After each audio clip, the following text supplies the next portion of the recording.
Hello and welcome friends, स्वागत है आपका फिर से मेरे यूट्यूब चैनल पर। दोस्तों, जैसा कि हमने आपको बताया कि हर हफ्ते हम आपके लिए लेके आएंगे कुछ ना कुछ नया हेल्थ से रिलेटेड चीज़।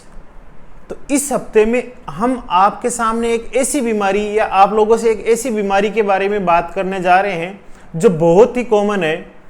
अमेरिका के डाटा के अनुसार, यूएसए के डाटा के अनुसार ये 15% लोगों में पाई जाती है। भारत में तो कहीं और भी ज़्यादा होगी, जिसका कोई ऑफिशियल डाटा अपने पास है नहीं। और उन 15 में से 5% लोग ऐसे होते हैं जो सुसाइड करते हैं। जी हाँ दोस्तों, बहुत ही दुखद चीज़ है। उनमें से 5% लोग हैं जो इस बीमारी के कारण सुसाइड करते हैं। और उससे भी बड़ी दुखद चीज़ ये है कि वो जो 5% लोग सुसाइड करते हैं वो पिछले एक महीने के, सुसाइड के प्रीवियस एक महीने के अंदर अंदर किसी न किसी डॉक्टर से उन्होंने कंसल्ट किया होगा, ऐसा डाटा है। जी हाँ दोस्तों, हम आज बात करने जा रहे हैं डिप्रेशन के बारे में। जैसे पिछले वीडियो में हमने कुछ डिप्रेशन की बेसिक चीज़ों के बारे में आपको बताया, डायबिटीज़ और डिप्रेशन का क्या रिलेशन है ये हमने आपको बताया। अगर आपने पिछले वीडियो नहीं देखे हैं तो कृपया पहले पिछले वीडियो देखें ताकि ये वीडियो आपके अच्छी तरह से समझ में आ सके।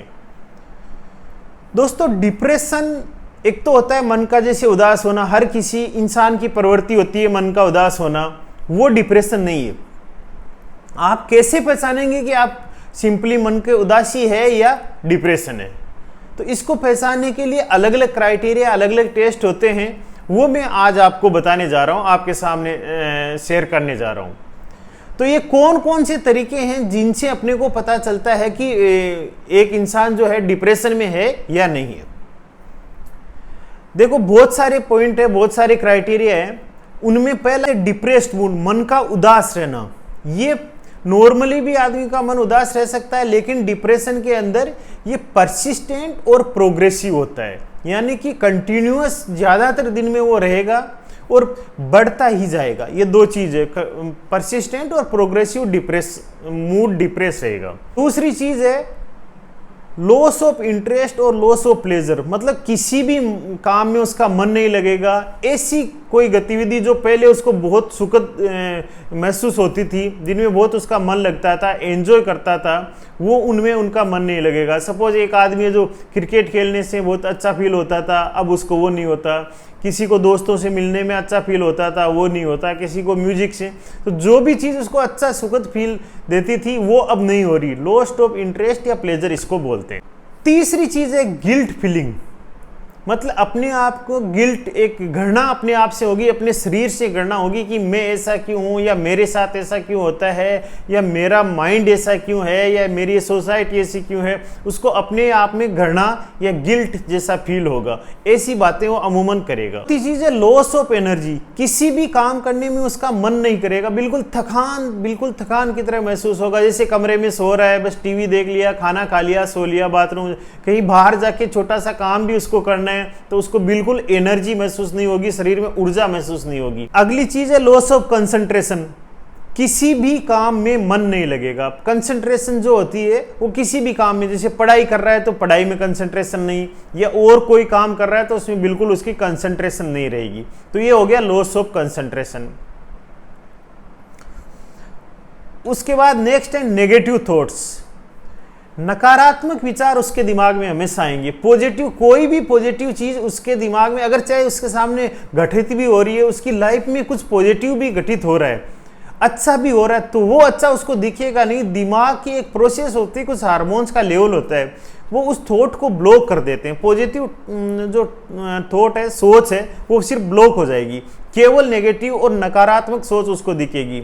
मान लो उस इंसान के साथ कुछ अच्छा हो रहा है, जैसे उसकी लॉटरी भी लगी, तो उसको उसमें प्लेजर नहीं आएगा, उसको महसूस ही नहीं होगा कि मेरी लॉटरी लगी। उसका जो नेगेटिव पॉइंट है वो ही सिर्फ उसको दिखाई देगा। उसके बाद है भूख और नींद। भूख बढ़ भी सकती है, घट भी सकती है।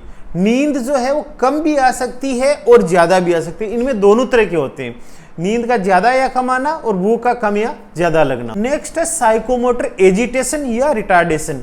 उसकी एक तरह से बहुत ज्यादा, जैसे एजिटेशन होगा, बहुत हाई एक्टिविटी बॉडी की होगी, या तो, या बहुत ज्यादा लो एक्टिविटी बॉडी की, कोई एक्टिविटी नहीं, या बहुत ज्यादा एक्टिविटी बॉडी की होगी। तो ये 8 जो मैंने क्राइटेरिया गिनाए हैं, इनमें से, इन 8 क्राइटेरिया में से सारे का होना जरूरी नहीं है, सारे क्राइटेरिया का होना जरूरी नहीं है। इन 8 में से कोई से भी 5 क्राइटेरिया अगर 2 सप्ताह से ज्यादा है, 2 सप्ताह से कम है, 1 दिन 2 दिन 5 दिन, उसको अपन कंसिडर नहीं करते हैं, वो बीमारी नहीं है। 2 सप्ताह से ज्यादा कंटिन्यूअस इनमें से कोई से भी 5 सिम्टम है तो इसका मतलब है कि ये पेशेंट या ये बंदा या जो भी है उसको डिप्रेशन है, वो डिप्रेशन का शिकार है। तो ये मैंने बताया कि डिप्रेशन को आप कैसे पहचान सकते हो कि डिप्रेशन है या नहीं है। अब आपने पहचान लिया होता क्यों है, होने के कारण होते हैं, एक तो जेनेटिक कारण होते हैं, एक कोई स्ट्रेसर का लाइफ में होना होता है। जेनेटिक कुछ जीन्स होते हैं, अलग अलग जीन है जैसे सीरोटोनिन रिप्टेक जीन वगैरह, तो उनके अकॉर्डिंग जिनमें ये है माता पिता में, उनमें होने के चांसेस, जिन माता पिता में डिप्रेशन है उनके बच्चों में इसके होने के चांसेस जो है 3 टाइम्स ज़्यादा होते हैं, नॉर्मल आदमी से 3 गुना होते हैं। तो एक तो जेनेटिक कारण हो गया इसका पहला। दूसरा, लाइफ में कोई ना कोई स्ट्रेसर का घटित होना, ऐसी कोई विपदा या अचानक बहुत भारी संकट किसी चीज़ का आ जाए, जैसे अपने किसी नियर वन की डेथ हो जाए, किसी का ब्रेकअप हो जाए, किसी का पढ़ाई में फेलियर हो जाए, किसी का जॉब में नुकसान हो जाए, बहुत बड़ा नुकसान, किसी का फाइनेंशियल नुकसान हो जाए, तो ये हो सकता है। लेकिन इसमें एक बात ध्यान रखनी है कि पहली बार डिप्रेशन का पहला अटैक आने के लिए स्ट्रेसर की ज़रूरत होती है, ऐसे कोई ना कोई कारण की ज़रूरत होती है। उसके बाद में वापस डिप्रेशन बिना किसी स्ट्रेसर के या बिना किसी ट्रिगरिंग जो पॉइंट है उसके बिना भी लाइफ में डिप्रेशन हो सकता है। अब होता क्यों है, ब्रेन में अलग अलग हार्मोन होते हैं, जैसे कोर्टिसोल का लेवल है ये बढ़ जाता है, नोरेपिनेफ्रिन, एपिनेफ्रिन, डोपामीन, ये 2-3 हार्मोन होते हैं जिनके लेवल ऊपर नीचे होने से ये डिप्रेशन होता है। तो ये कोई ऐसा नहीं है कि भाई इसको आप ठीक नहीं कर सकते। हार्मोन का लेवल, जैसे नॉर्मल आदमी किसी का थायराइड का हार्मोन ज़्यादा कम हो गया तो हम उसकी टेबलेट देते हैं, बिल्कुल ठीक हो जाता है। इसी तरह जैसे इंसुलिन का लेवल ज़्यादा कम हो गया तो उसको डायबिटीज़ हो जाती है, हम उसको इंसुलिन लेते हैं, वो मरीज बिल्कुल ठीक हो जाता है। इसी तरह डिप्रेशन और मानसिक बीमारियाँ हैं, इनको आप अदरवाइज नहीं ले, ये भी हार्मोन्स का रोल है, हार्मोन कम या ज़्यादा होने से ही हो जाता है। तो उसकी अपन दवाएं देंगे, वो लेवल में आएगा हार्मोन, तो आपका डिप्रेशन बिल्कुल ठीक हो जाएगा।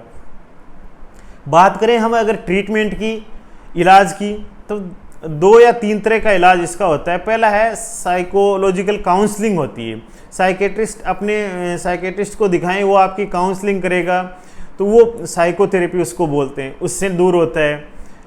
ये नॉर्मल हल्का फुल्का डिप्रेशन होता है, वहाँ ये काम करती है। अगर उससे अपर के लेवल का है, थोड़ा सा ज़्यादा लेवल का अगर डिप्रेशन है, तो वहाँ केवल साइकोथेरेपी काम नहीं करती, वहाँ दवाइयों का रोल है, फार्माकोथेरेपी, और कई और भी तरह की मॉडर्न और एडवांस थेरेपीज होती है, वो भी तीसरी तरह की थेरेपी है, तो वो भी डिप्रेशन में काम करती है। दवाइयाँ आप पेशेंट के डिप्रेशन किस स्टेज का है, उसकी एज क्या है, उसके बाकी बीमारियां क्या क्या है और रिस्क फैक्टर क्या क्या है, इन सब को देख के डिसाइड की जाती है कि कौन सी दवाई कौन से पेशेंट को देती है। ऐसा नहीं है कि एक डिप्रेशन की दवाई एक पेशेंट को दी और सही हो गया तो दूसरा भी उससे सही हो जाएगा, ऐसा बिल्कुल नहीं है। तो दवाइयाँ जो है फार्माकोथेरेपी है, अपने चिकित्सक की सलाह के अनुसार ही ले, ये आराम से ठीक हो सकता है। और ज़रूरी, कई ये भ्रांति समाज में है कि कई लोग बोलते हैं एक बार दवाई शुरू होगी तो ज़िंदगी भर चलेगी, नहीं, बिल्कुल नहीं, ऐसा नहीं है। कुछ पीरियड होता है 3 से 6 महीने, 8 महीने, 12 बजे, अलग अलग स्टेज के अनुसार अलग अलग कॉम्प्लिकेशन के साथ उतने टाइम तक दवाइयाँ चलती है, फिर दवाइयों को टेपर करके बंद कर देते हैं, इंसान बिल्कुल 100% नॉर्मल हो जाता है। जब कभी फ्यूचर में वापस रिस्क होती है, वापस दवाई कुछ पीरियड के लिए चलती है। तो ये धारणा मन में नहीं बैठाएं कि ज़िंदगी भर दवाई चलेगी या ऐसा होगा। तो इसका इलाज संभव है, इसके कारण क्या है, होता क्यों है और कैसे पहचाने कि आपको डिप्रेशन है, ये सब मैंने आपको बताया। दोस्तों, इसके अलावा भी आपको इससे संबंधित कुछ पूछना हो तो आप कमेंट बॉक्स में कमेंट करके ज़रूर बताएं, और किसी टॉपिक पे वीडियो चाहिए तो भी आप कमेंट बॉक्स में कमेंट करके बताएं। वीडियो अच्छा लगा हो तो लाइक, शेयर एंड सब्सक्राइब ज़रूर करें। धन्यवाद।